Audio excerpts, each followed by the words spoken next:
आपका स्वागत है हमारी YouTube channel engineer Sharma ji में। जैसे आप जानते हैं हम पढ़ रहे हैं मैथमेटिक्स।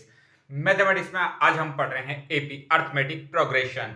तो क्वेश्चन पढ़ते हैं अर्थमेटिक प्रोग्रेशन का। Which of the following are AP. हमें क्वेश्चन दिया गया है -10 -6 -2 और 2। ये एक सीक्वेंस है। क्या एक सीक्वेंस है? ये सोन आगे चलती जा रही है। Which of the following are AP. अगर ये एपी है पहले तो हमें पता लगाना है। If they form an AP, अगर ये एपी बनाती है, फाइंड कॉमन डिफरेंस डी। तो हमें कॉमन डिफरेंस को फाइंड करना है and right three more terms. Three more terms मतलब अब देखिए इसमें कितने टर्म है, a1 a2 a3 a4। तो हमें a5 a6 और a7 फाइंड आउट करनी है। अगर एक ये एपी बनाती है, एपी बनाती है तो कॉमन डिफरेंस क्या होना चाहिए? इसका सेम होना चाहिए। a2 minus a1 a3 minus a2 a4 minus a3। इसलिए कॉमन डिफरेंस आ गई, सेम आना चाहिए। तो इसका सॉल्यूशन करते हैं। सबसे पहले देखो ये कौन सी टर्म है? ये है a1 टर्म, ये a2 टर्म, ये a3 टर्म, ये है a4 term. Common difference d, a2 minus a1, a2 कितना -6, a1 कितना -10, ये कितना हो गया -6 + 10 = 4। तो यहां तो आ रहा है 4 कॉमन डिफरेंस इन दोनों का। हम यहां भी चेक कर लेते हैं।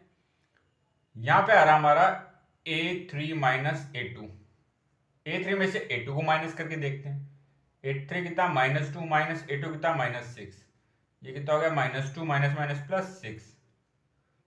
यहां भी 4 आ रहा है, यहां भी सेम आ रहा है कॉमन डिफरेंस। आगे और चेक कर लेते हैं। आगे हम चेक करते हैं a4 माइनस a3।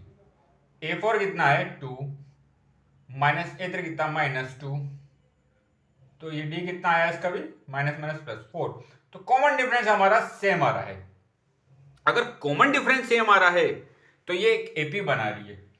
ये क्या है? एपी बना रही है। अब देखिए -10 में हमने 4 ऐड करा तो -6 है, -6 में 4 ऐड करा तो -2 आया, -2 में +4 ऐड करा तो 2 आया। तो ये एक एपी बना रही है। एक पर्टिकुलर नंबर एक टर्म ऐड करने पर वो एक सीक्वेंस बनाता है जिसमें कॉमन डिफरेंस सेम आ रहा है। तो हमारा कॉमन डिफरेंस सेम आ गया। हमने डी की वैल्यू फाइंड आउट कर ली। Find the common difference D. अब राइट 3 मोर टर्म्स। अब हमें 3 मोर टर्म्स भी लिखनी है। तो ये a4 था, a5 लिखते हैं। a5 क्या होगा हमारा? a5 होता हमारा a + 4d। हम जानते हैं nth term of an AP क्या होता है?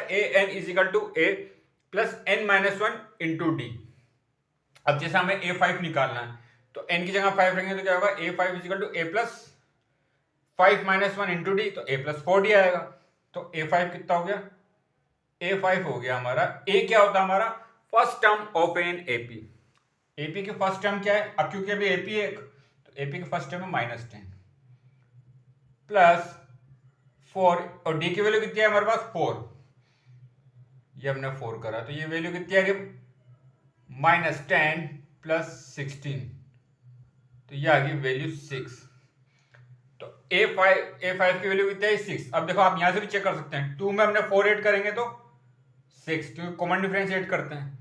अगली वैल्यू क्या आनी चाहिए हमारे पास? 6 + 4 10 आनी चाहिए। हम चेक कर लेते हैं। a6 कितना है? a + 5d। तो a6 कितना हो जाएगा? a की वैल्यू कितनी है? -10 + 5 और d की वैल्यू कितनी है? 4।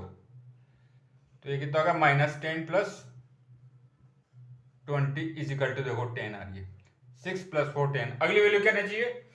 10 + 4 14 आनी चाहिए। चेक कर लेते हैं a7। तो a7 क्या हो जाएगा? a + 6d। तो a7 क्या होगा हमारे पास? a की वैल्यू कितनी है? -10 + 6 और d की वैल्यू कितनी है? 4। तो ये कितना आ गया? -10 + 24 14। अब देखिए यहां से वैल्यू हमारी 14 आई है। क्या वैल्यू आई हमारे पास? 14 वैल्यू आई है हमारे पास। तो हमने क्या कहा था? 4 टर्म थी, इसमें 4 ऐड करा तो 2 + 4 6 वैल्यू आई। फिर 6 में 4 ऐड करा 10 आई। 10 में 4 ऐड करा 14 वैल्यू आई हमारी। तो सबसे पहले हमें चेक करना होता है कॉमन डिफरेंस सेम आ रहा है नहीं आ रहा। अगर कॉमन डिफरेंस सेम आ रहा है तो ये एक एपी बनाती है। और जब ये एपी बनाएगी तो क्या होगा, इसके हम 3 टर्म आगे की लिख सकते हैं। तो इसी प्रकार हम अच्छे अच्छे और क्वेश्चन सोल्व करेंगे। आप हमारे चैनल को लाइक, शेयर और सब्सक्राइब करें। आपका बहुत बहुत धन्यवाद। Thank you.